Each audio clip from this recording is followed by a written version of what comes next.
الحمد لله رب المشرقين ورب المغربين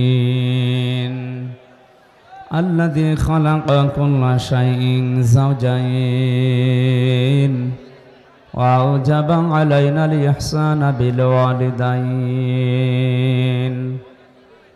ونشهد أن لا إله إلا الله وحده لا شريك له وأشهد أن محمدًا عبده ورسوله سيد الكونين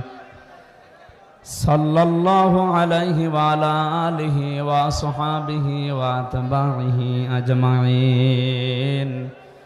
ليلا ونهارا في الطرفين